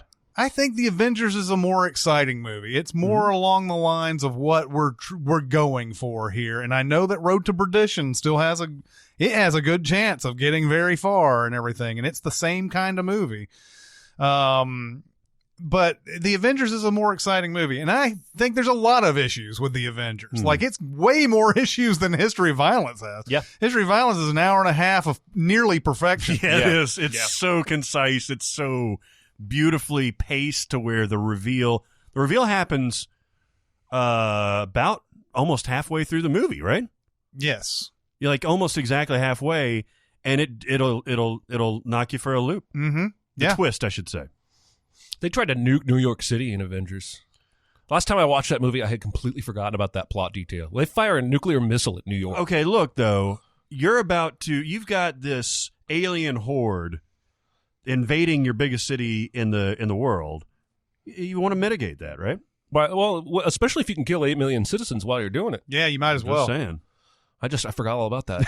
It's goddamn ridiculous. You know, it is goddamn ridiculous because what are they going to do about the fucking hole in the first place? Yeah. You can nuke all the shit that's on the planet right now. Mm-hmm. It's like fixing a leak by putting a little milk cup under it. Mm-hmm. All right, I'm going to vote Avengers. You're going to vote Avengers. I'm going to vote Avengers. It's way more fun. I think it needs to win at least this matchup because of how important it is in the state of comic book movies and superhero movies. And I think, like you said, it was the first one that showed us standalone heroes coming together in a single adventure. Dogs and cats living together. Mass hysteria. Without any of them losing really any of their character's value. They each have some hero moments. You know, Banner's got I'm always angry. Mm-hmm. Iron Man has the big sacrifice. Hulk has the puny god. Yeah. I think we're going to look back, and this is going to be a really important film, especially because the next time they tried to hire Joss Whedon, they put him in handcuffs. And I think you can watch this in Ultron and literally see the difference when you let Joss do what he wants versus when you try and shoehorn what you want to do. Was that the main problem with the Age of Ultron? Was it a lot of interference? He spoke very openly about how making that movie destroyed his soul. I remember hearing that. And that implies to me I was not allowed to do what I wanted to do. Right. I know a lot of that waterfall with Thor and all that shit. I don't think he wanted anything to do with that. Yeah, that's where I think the movie started putting the actual, be prepared for this later on down the line in the movie instead of putting the end credit sequence, which was perfectly fine. Yeah. Everybody's watching that. Yeah. If you're a Marvel fan, or even if you're not, you're just kind of a movie fan, you were staying around watching the stupid credits. And now they, in Age of Ultron, they started just throwing that type of scene in the movie. Yeah. And it takes you out. Mm-hmm. Did you vote already? I did. You went Avengers? I went the Avengers. It's already been decided. I was going to go Avengers for sure. But you're right. History of Violence is absolutely... If we're going by, well-made best movie, History of Violence is going to slap around the Avengers. Yeah. But, if we're going to talk about comic book movie, excitement, the spirit of this contest or whatever, then I would have to say the Avengers is the movie that you choose here. Interesting. So far, now we've got one more to go. We've got... Marvel versus DC in the Elite Eight in the North. DC versus Marvel in the West. We have DC versus Marvel in the other one. How did we manage to do that? And it's because I planned it. Ha ha ha ha ha. And now we have Marvel and what will be the foe. Yeah. So the Avengers will go up against the winner of this one, the 2-seed Superman and the 3-seed Avengers Infinity War. Oh, fuck. Mm-hmm. See, this is why that flick chart website is so goddamn addictive. Yeah. Because you think you know until two random movies you like are put up against each other and you have to choose one and you're like, oh, I did not know. Mm-hmm. Oh, man. Well, if I go with my Marlon Brando type vote, yeah, I already know how this is going to go because he didn't end up in Infinity War. Mm-hmm. Oh, he was an extra. It was like he was the bus driver. It wasn't Stan Lee the whole time. Did he complain about his penis shriveling up to the size of a peanut? What was that? The Last Tango in Paris. Oh! He said, I've tried to mentally purge that. he said that because I think they asked if they wanted him to do nude scenes or something like that, and he said no because it shriveled up like a peanut in the studio or whatever. That's funny because his actress co-star Maria is naked. Schneider. Who is it? Maria Schneider. Yeah, she's naked like almost the entire movie. Yeah, almost exclusively. Yeah. Mm-hmm. Like even if she's just hanging around like painting or like smoking, just boobs out. Yeah. Yeah. As you do. Yeah. And so anyway, we have Superman versus Avengers Infinity War. Yeah, Superman's another one of those movies I have a huge long history with. I don't think I've watched this as much as like a Batman or anything like that. But growing up, this Superman was, it's kind of like Star Wars or something like that, where that's your go-to for superhero movies back then. Mm-hmm. In When's the the last 80s. time you saw this? Probably a couple years ago. Okay. Have you seen it fairly recently? Whenever we sinned it, which was 4 years ago. Yeah, it actually may have been the Sins video the last time I watched this. Yeah. How did it hold up in terms of like, effects or datedness or things like that? Well, his ass never looks like he's flying. No. I mean, come on. The whole like scene where he's flying around with Margot Kidder and everything is they're literally standing and the Can camera's you- up there. He's Yeah. obviously planking. Can you read my mind? I mean, Man of Steel, actually, for all it does wrong, that like He's sonic smoke vagina that pops up over the water when he hits the speed of sound. It's got a technical scientific name. Sonic Boom. I don't think I got it right.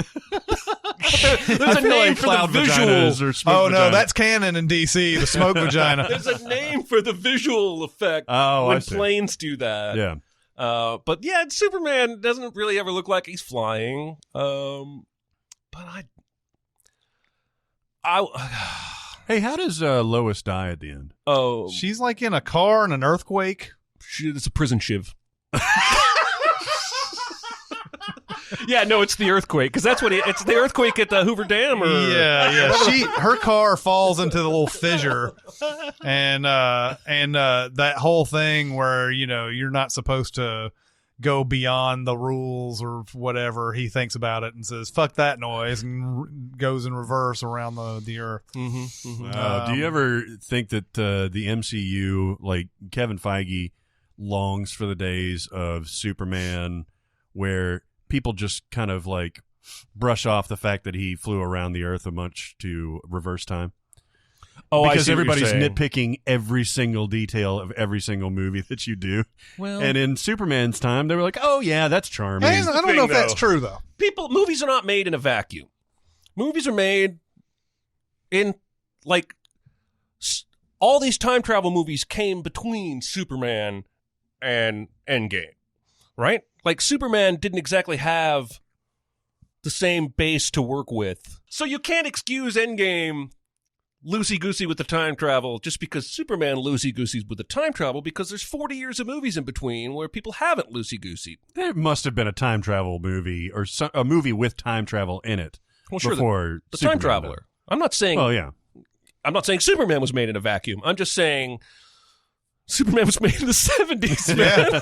Yeah. There was a lot of my crazy point shit. is, I don't think that the comic book movies in particular were held to the standard that they are today. Not at all. No, but I do think that probably back in 1978 there were a group of people, maybe not getting on the internet, but group of people who are like, "Oh, come on, Superman can't go around the world like that and cause the time travel and everything." Yeah, that's not how physics works. Yeah. So that was happening. It's just that I think the criticism now is so much more amplified. It seems worse and everything. Just like you were talking about with the what was the movie where somebody died and the Spock died. And Wrath of Khan. Yeah, Wrath of Khan. The Star Trek nerds came out and said, "We hear that that's happening and that'll be really bad if you do that," and so on and so forth. That was back in 1982. Yeah. Yeah. So, yeah, they probably sent letters to Christopher Reeves. Hey, you can't do. That's not how time travel works, dickhead. Yeah, I guarantee you that happened. Oh yeah. It's just there was no Twitter back then for everyone to instantly know. That's not how time travel works, dickhead. Now, could you sign my photo? Yeah, absolutely. But the other stuff, like I remember, like the laser eyes probably looks a little dated, but but that's not a super hard effect to pull off. Other than the flying around the world backwards, there's not a whole lot of like special effects or anything. Not like a that lot. to this, right? He blows at one point. Well, does he blow to freeze the water, or does he blow to like blow somebody? He blows to blow somebody, like knock things around. Oh, okay. I always thought that was a cool. First of all, I don't know how he activates his freeze breath. Right? Yeah, because like he's got the regular breath that can knock you over. Yeah, but then he does this. Yeah, maybe it's his lips, his embouchure. Like they really did give him too many powers. They really did. I know. Yeah, you don't even think about the freeze breath. You can't really blame him because they were making him up in an age when no one was making up superheroes. But God, there's so little you can do with a guy who's unstoppable. Yeah, that's why it always comes down to fucking kryptonite. Yep. Yeah. and then this one, it's like it's just like a random like Lex Luthor is.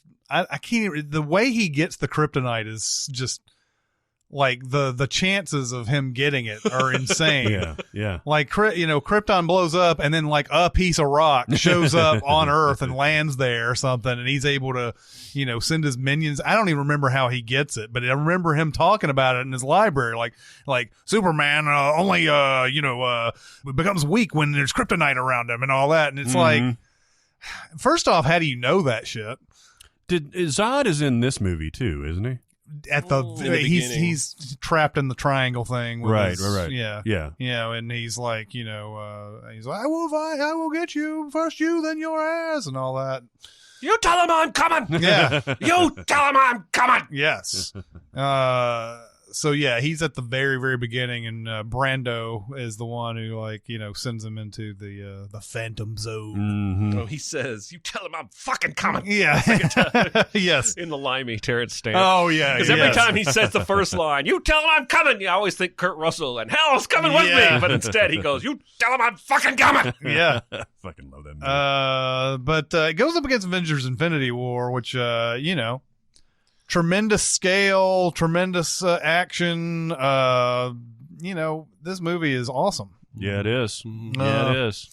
And like I said, we were discussing this when the first time though. It's Endgame drastically changes a lot of. It does. I no longer think that it's half a movie. The Infinity War. I think it stands on its own merit because I don't like the stuff that they did with Endgame, so I'm choosing to only focus on Infinity War. Oh, God. I feel like this should be easier than it is. I feel like I should be able to dismiss the hokey 70s movie and pick the new spectacle movie. I thought it would be super entertaining, but I'm struggling to do that. Yeah, I thought it would be opposite for you because I know Superman, you really loved Superman, right? Yeah, I'm picking Superman. And Infinity War certainly isn't near the top of my MCU rankings. It's got its issues, for sure. Endgame is still a 97 on Rotten Tomatoes. That is odd to me. That's the critic score. It baffles me because I think it's good. I just don't think it's that good. Yeah, I mean... That's as high as shit. Very few movies get 97 and above. Yeah, that's that's like Booksmart, isn't that? Yeah, I still believe that there is a segment of critics out there who are afraid to call something bad, or in that case, it's not bad. I'm just saying it's hard for them to just it's hard for them to not just fawn over something like that. Because they know what kind of criticism they get if they don't say it's great or it's awesome, whatever. If they say, "Oh, well, it wasn't exactly my cup of tea," you might even get some of those reviews, but they'll still put it way up there in their ratings or whatever. Like, you know what I read the other day? Tom Holland showed up to shoot the Tony's funeral scene, and they told him it was a wedding. What? He showed up, got his suit on to shoot the scene at Tony's cabin, which was a funeral. Everybody's wearing black. But the producers told Tom Holland he was shooting a wedding scene. He thought it was a wedding between Tony and Pepper. Probably because he has leaked details of MCU movies like 3 different times. That's awesome. But he showed up on set ready to shoot a wedding scene and found out that's how he found out Tony died in the movie. They kept it all the way until he showed up on set. Yeah. Wow. Well, that's I just read an interview with Batista yesterday. He didn't have any idea how Infinity War ended. He didn't have any clue because they shot so sporadically.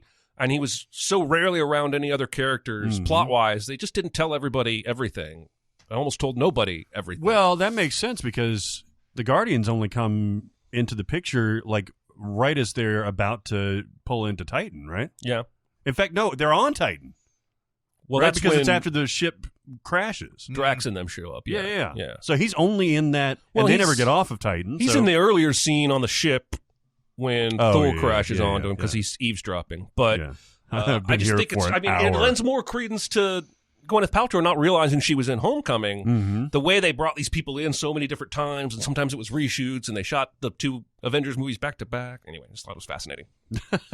I do like. I've already voted Superman. There's a decent amount. There's a very good amount of humor in this. What should be a very dour Avengers movie. What did you go with? Superman? I went with Superman. I'm going to go with Infinity War. It's okay. I was very, very close. I was on the edge. Yeah, I'm going to go Infinity War here as well. It's one of those. It's a giant leap from Superman at this point, and I love Superman and everything. It's just it's one of those. It's a mismatch in my mind at this point that those two would go up against each other. I still don't think there's any better Superman out there, though. No, I would agree with that. Yeah. I would agree with that. One day we'll get one. Yeah, maybe. So now we have the Avengers going up against Avengers Infinity War. That'll be interesting. That will be interesting. Elite 8. So we almost had straight up DC versus Marvel for all these final formats. Yeah, almost. Yeah. All I had to do was say Superman. Yeah, true. You fucked it up. I fucked it all up. And we could still have even split for the final 4, we could. And it's very possible. Very possible. I could see it happening. Yes. I could see it happening. That's fun. It was is a fun fun. round. Yeah. It was more fun than I expected. Oh, yeah, man. I mean, look, there's a reason that a lot of people will listen to this series of episodes. It's because people cannot get enough. I have dad friends now that I go to when the kids get together and everything. And all they can tell you when they, know that I work with movies and stuff like that, all they want to talk about is MCU stuff. They're like, these movies were made for me. And these are very different types of people. There's, jocks, there's nerds, there's chefs, there's all that. And they all dig this. Yeah. I'm telling you, man, it's been, we've lived through it. So I don't think we can fully grasp how big a deal this MCU thing is. I think it's a seismic change in the future of film. It is. Probably right. We'll have to have a few years away from it to really know how big it was. I don't think we're going to get a few years. We're not going to. Yeah, we're not going to. That's it's. What that'll be an era defining thing there when the first MCU that comes out doesn't make like a certain amount of money. Yeah. And it's really the It fall. will happen. It is inevitable. Because I remember there was an era where Pixar had like 8 movies. They were all A+. They'd all made $200 or $300 million, and it looked like they would never ever stumble. And I think they stumbled on half of their steps since then. Yeah. Well, It will happen eventually. And I mean, quality wise, as far as hits are concerned, I think it took them until like Good Dinosaur before they had a failure, maybe. Yeah, in terms of box office. Yeah. like quality wise, yes, there were some in there that were like, oh, those weren't very good. Cars and Cars 2 and Cars 2 especially. Cars 3, Cars 2 especially, but yeah, like I think it took until Good Dinosaur for people just to not care about going to see a Pixar movie. Yeah. That'll do it for this week. Keep going to SinCast presented by Cinemasins on Facebook. SoundCloud. We have a Discord. We have what else we have out there? MVS, Cinemasins, Twitter.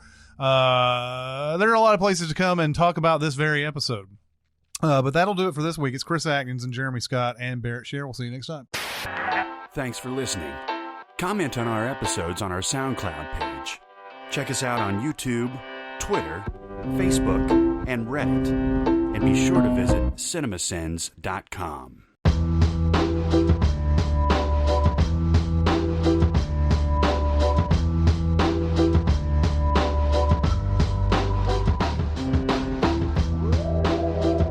Hold on, he died, but he's What? He didn't die, but he's homophobic? Nicholas Sparks has not died. He's being dragged for something homophobic. I haven't learned any more than that. I would love for him to do a homophobic. Yeah, I would too. Homosexual romantic. Not a homophobic. You see, Ryan Gosling on there. I hate gays. Going off to war. Hope you're still here for me. Yeah. Remember how much we both hate the gays. We'll always have our homophobia. That would be hilarious. They bonded over their shared hatred of gay. Jesus Christ. And then, you can come in, and if there's something that you need, just, take the flash drive and put it in your laptop. Run out with a cat. Yeah. I'm going to Coco's Italian Market after this shit. Yeah? Yeah. Because I found out, I didn't know this before, they have an Italian beef sandwich. Oh. There's only like 3 restaurants in this city. And Old Chicago, by the way, is not one of them that have an Italian beef sandwich. And I've been able to be fine with not going back to Chicago for the last 3 years. But the one thing is the Italian beef sandwich that I've missed. Yeah. So I'm gonna murder that. Gonna get some shit. I'm getting that for show. Yeah, get that for show. There was speaking of pregnant, there was a moment in that Always Be My Maybe thing where one of the characters is pregnant, but she's like a husky individual. Okay. And so there's one time where Randall Park comes in and he hasn't seen her in ages, and he says, "Oh, congratulations." And, like, there's nothing made about it. She's like, "Oh, thank you." But I was like, man, that's not cool. That's a dangerous road to walk. Hell yeah, it is. Don't ever say it. No. Even if you're positive, don't. Yeah, no. Oh, no. Yeah, no. And along those same lines, don't ask a woman in public how far along she is if you think she's pregnant. That's bad. That's a no-no.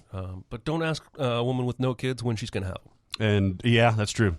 And don't ask a guy about his penis size. Whoa. Oh, by the way, speaking of penises, did you see this thing Zendaya's doing on HBO called Euphoria? There's like 16 penises in one scene. No, or there's something? 30 penises.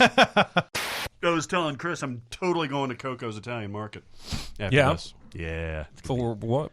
An Italian beef sandwich. At 3 p.m.? Yes. Okay. Yeah. I've only had crackers to eat today. Ooh. By the way, that's my current favorite sin I've written ever, is the Mary Poppins Returns. Well, go get washed up for dinner. We're having crackers. Yeah. Nice. Every now and then I think about that sin and I giggle. Oh, wait, is that Marshmallow or Post Malone? No, that's Post Malone. Yeah, they're basically the same to me. Although I can actually tolerate Marshmallow music. Yeah, me too. I like that song he did with Churches, music? that Here With Me. Yeah. I like the one that he did with Anne Marie, the Just Friends. Oh, Friends. Yeah, I like that one too. If I end yes. Post Malone is playing Bonnaroo. Oh, is he? Yeah. I could give a rat's. We were, Mike and Chris and I were looking at the Bonnaroo lineup, and it looks horrible. Well, there's some good people there, but overall, it looks horrible. I just haven't. That environment has never been one I wanted to ever partake in. Have you ever been to a music fest though? You've been to like a 1-day music went to Horde Festival. Yeah. When it was at Starwood, which is palatable. You don't have, that's not hundreds of thousands of people descending on one place at once. Yeah. For multiple days. Starwood was almost intolerable to get in and out of, but that was, for one day you can deal with that kind of thing. And it, those would last all day. It was Horde Festival. And there was also the one that your buddy Andrew, when he was in Stone Daisy, I don't know if I don't think that was Horde though. No, but it was There were like 15, 20 bands that played that day. Yeah, that was it had Dave Matthews, not Dave Matthews. You had Ben Folds. You had Bad Ronald. Bad Ronald, which is the I don't know if we ever told the story on the podcast, but oops, I accidentally threw away Bad Ronald. There was, I believe, was that the King Crimson may have played on that one? I don't know. They get Henry Rollins played. The guy from Dada had a new band, and he played because I bought their freaking album after that show. Shit. Now it's gone. I don't know the name of that band, but that's a pretty good album. Yeah. Yeah, I could sing a few songs. The guy from Dada. Hey, Dada was good. I went to Ozfest in West Lafayette in Indiana. In West Lafayette, but I was born and raised. Yeah. West I saw Philadelphia. I saw at Ozfest. So this was the first year that Black Sabbath was reunited. So I saw. This was 1999. It was Korn, Primus. Primus was weird. Yeah. Deftones, which was awesome, and Black Sabbath. And I think it was still White Zombie at the time. I don't think it was Rob Zombie. They were playing because it had the chick that Sherry Moon. No. His bassist. His bassist Shannon wasn't Doherty. Sherry. I don't know. I think his bassist was also blonde, but I don't think that was Sherry Moon. Okay. Was it? It may have been. Anyway, it's a good show. You're going to be giggling about one of Chris's sins in Fantastic Beasts. Good. It's unlike, I think, any sin that I've ever seen on the channel in the history of ever. All right. Seriously, right? Yeah, it's a different one for sure, and it goes on a lot of different directions. Yeah, I'm rewatching Captain Marvel about halfway through. Movie is not even as good as what we gave it credit for last time. That's a shame. That's a shame. I was watching Tag the other day, and it's kind of hit me, like because they're that at the end they find out he's in an AA meeting and they lock all the fucking doors to keep him from escaping.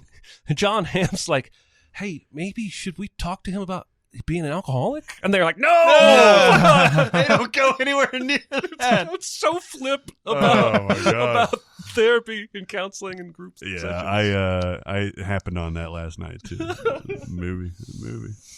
Oh, hold on. One thing in The Princess and the Frog, at the masquerade ball that they have, there's a dude dressed in an octopus costume holding 8 glasses of wine.